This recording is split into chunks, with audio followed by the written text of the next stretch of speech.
السلام علیکم ناظرین، امید کرتا ہوں آپ تمام لوگ خیر و عافیت سے ہوں گے۔ ہمارا آج کا ٹاپک حضرت ابو ذر غفاری کا قبول اسلام کا واقعہ ہے۔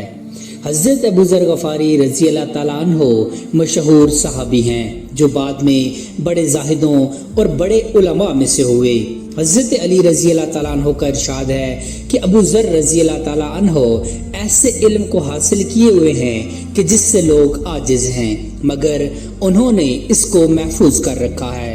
جب ان کو حضور اقدس صلی اللہ علیہ وآلہ وسلم کی نبوت کی پہلی مرتبہ خبر ملی تو انہوں نے اپنے بھائی کو حالات کی تحقیق کے لیے مکہ بھیجا کہ جو شخص یہ دعویٰ کرتا ہے کہ میرے پاس وحی آتی ہے اور آسمان کی خبریں آتی ہیں، اس کے حالات معلوم کریں اور اس کے کلام کو غور سے سنیں۔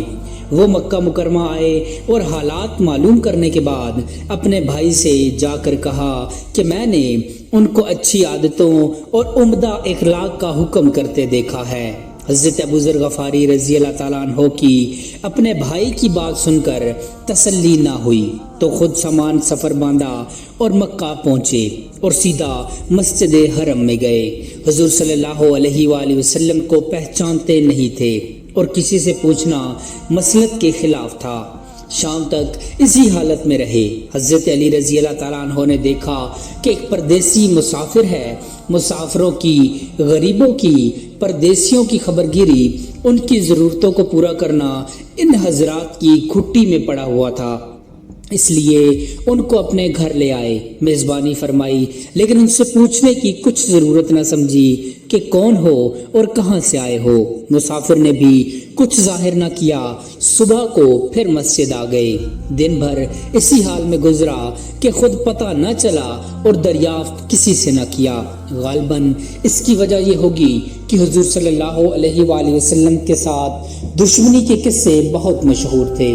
آپ صلی اللہ علیہ وآلہ وسلم کو اور آپ کے ملنے والوں کو ہر طرح کی تکلیفیں دی جاتی تھیں۔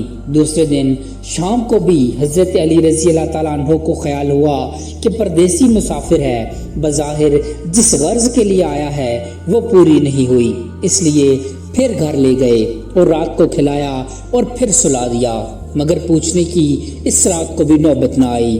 تیسری رات کو پھر یہی صورت ہوئی تو حضرت علی رضی اللہ تعالیٰ عنہ نے دریافت کیا کہ تم کس کام سے آئے ہو، کیا غرض ہے؟ حضرت ابو ذر رضی اللہ تعالیٰ عنہ نے پہلے ان کو قسم اور عہد و پیمان دیے اس بات کے کہ وہ صحیح بتائیں گے، اس کے بعد اپنی غرض بتلائی۔ حضرت علی رضی اللہ تعالیٰ عنہ نے فرمایا کہ وہ اللہ کے رسول ہیں اور صبح کو جب میں جاؤں گا تو تم بھی میرے ساتھ چلنا، میں وہاں تک پہنچا دوں گا، لیکن مخالفت کا زور ہے، اس لیے رستے میں اگر مجھے کوئی شخص ایسا ملا جس سے میرے ساتھ چلنے کی وجہ سے تم پر کوئی اندیشہ ہو تو میں پیشاب کرنے لگوں گا یا اپنا جوتا درست کرنے لگوں گا، تم سیدھے چلے جانا کہ جس کی وجہ سے تمہارا میرے ساتھ ہونا معلوم نہ ہو۔ چنانچہ صبح کو حضرت علی رضی اللہ تعالیٰ عنہ کے پیچھے پیچھے حضور کی خدمت میں پہنچے۔ وہاں جا کر بات چیت ہوئی اور اسی وقت مسلمان ہو گئے۔ حضور اقدس صلی اللہ علیہ وآلہ وسلم نے ان کی تکلیف کے خیال سے فرمایا کہ اپنے اسلام کو ابھی ظاہر نہ کرنا، چپکے سے اپنی قوم میں چلے جاؤ، جب ہمارا غلبہ ہو جائے گا اس وقت چلے آنا۔ انہوں نے عرض کیا، یا رسول اللہ صلی اللہ علیہ وآلہ وسلم، اس ذات کی قسم کہ جس کی قبضے میں میری جان ہے، اس کلمہ توحید کو ان بے ایمانوں کے بیچ چلا کر پڑھوں گا۔ چنانچہ اسی وقت مسجد حرم میں تشریف لے گئے اور بلند آواز سے کلمہ بلند کیا۔ ان کی اس آواز کو سن کر چاروں طرف سے لوگ اٹھے اور اس قدر مارا کہ آپ مرنے کے قریب ہو گئے۔ حضور صلی اللہ علیہ وآلہ وسلم کے چچا حضرت عباس رضی اللہ تعالیٰ عنہ جو اس وقت تک مسلمان بھی نہیں ہوئے تھے، ان کے اوپر بچانے کے لیے لیٹ گئے اور لوگوں سے کہا، کیا ظلم کرتے ہو؟ یہ شخص قبیلہ غفار کا ہے اور یہ قبیلہ ملک شام کے رستے میں پڑتا ہے، تمہاری تجارت وغیرہ سب ملک شام کے ساتھ ہے، اگر یہ مر گیا تو شام کے لوگوں کا آنا جانا بند ہو جائے گا۔ اس پر ان لوگوں کو بھی خیال ہوا کہ ملک شام سے ساری ضرورتیں پوری ہوتی ہیں، وہاں کا رستہ بند ہو جانا مصیبت ہے، اس لیے ان کو چھوڑ دیا۔ دوسرے دن پھر اسی طرح انہوں نے جا کر بلند آواز میں کلمہ پڑھا اور لوگ اس کلمے کو سننے کی تاب نہ لا سکے، اس لیے ان پر ٹوٹ پڑے۔ دوسرے دن پھر حضرت عباس رضی اللہ تعالیٰ عنہ نے اسی طرح ان کو سمجھا کر ہٹایا کہ تمہاری تجارت کا رستہ بند ہو جائے گا۔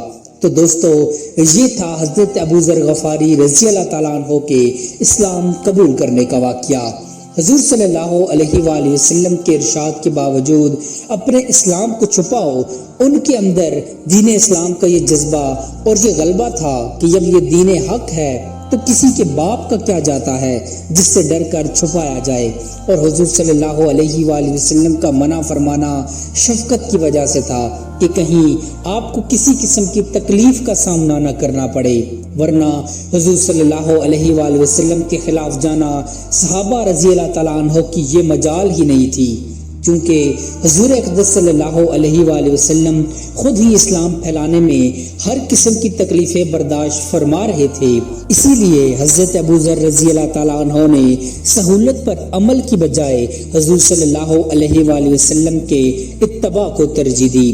یہی ایک چیز تھی کہ جس کی وجہ سے ہر قسم کی ترقی، چاہے وہ دینی ہو یا دنیاوی، سبھی صحابہ کرام رضی اللہ تعالیٰ عنہ کے قدم چوم رہی تھی اور ہر میدان ان کے قبضے میں تھا۔ جو شخص بھی ایک مرتبہ کلمہ شہادت پڑھ کر اسلام کے جھنڈے کے نیچے آتا تھا، بڑی سے بڑی قوت بھی اس کو روک نہ سکتی تھی اور نہ بڑے سے بڑا ظالم اس کو دین کی اشاعت سے ہٹا سکتا تھا۔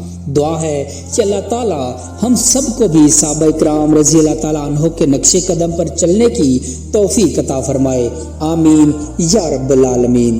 امید کرتا ہوں آپ کو ہماری آج کی ویڈیو پسند آئی ہوگی۔